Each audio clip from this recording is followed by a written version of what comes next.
Les aigles se rassemblent.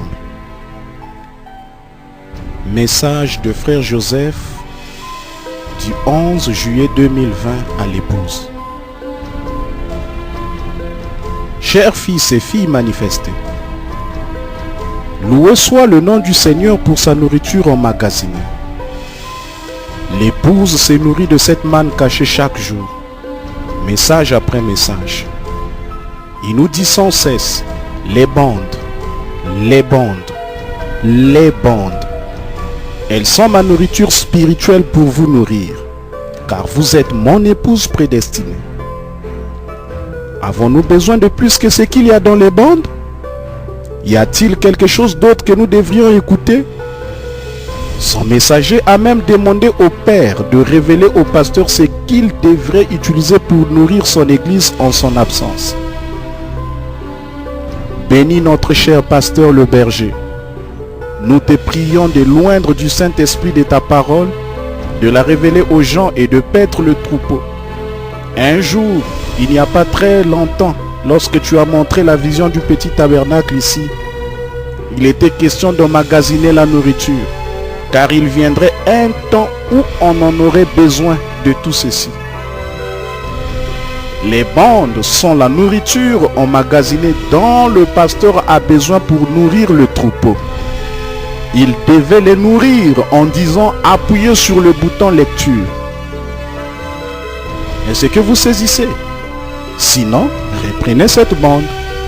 Je ne sais pas combien de temps je serai encore avec vous. Souvenez-vous ceci, c'est la vérité. L'ainsi dit le Seigneur.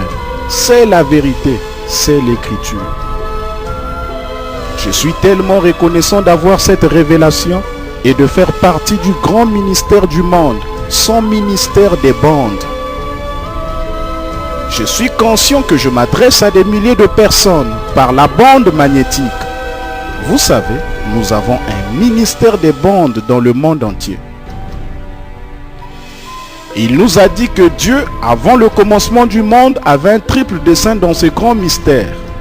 Premièrement, s'exprimer entièrement en Christ. Deuxièmement, avoir la prééminence afin de s'exprimer par son Église, nous.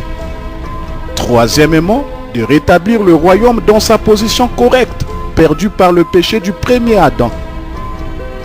Maintenant, cette promesse s'accomplit.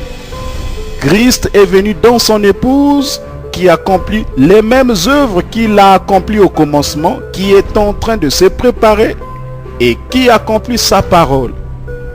La tête et le corps deviennent un dans les œuvres, les signes et dans la vie, comme il a promis qu'il ferait dans les derniers jours. Nous sommes son épouse, le corps de Jésus-Christ. Et nous ne pouvons écouter que sa parole confirmée. Car nous sommes la parole ajoutée à la parole, ajoutée à la parole. Ce qui amènera la pleine stature de l'épouse du Seigneur Jésus-Christ. Nous écoutons Dieu manifesté dans la chair qui parle par son épouse. Nous sommes maintenant fécondés par son esprit. Christ vit à travers nous et en nous. Nous sommes devenus des prisonniers de rien d'autre que de sa parole. Nous ne pouvons commettre adultère. Nous sommes déjà fécondés par sa parole.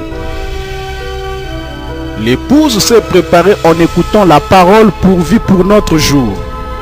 Le temps est venu, l'enlèvement est imminent et nous devenons sa victoire. Alors que nous nous rassemblerons dimanche à 13 h, heure de Jeffersonville, heure avancée de l'Est, et que nous écouterons la voix qu'il a pourvue pour notre jour, préparons nos lampes et préparons-nous à écouter l'enlèvement. Prêché le 4 décembre 1965. L'enlèvement, prêché le 4 décembre 1965. Frère Joseph Branham.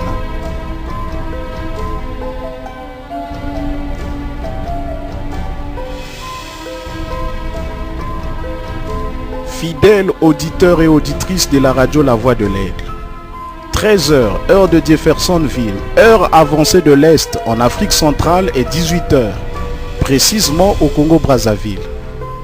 Donc, rassemblons-nous autour de nos magnétophones à 18 h pour écouter la voix de Dieu nous parler sur l'enlèvement, prêché le 4 décembre 1965.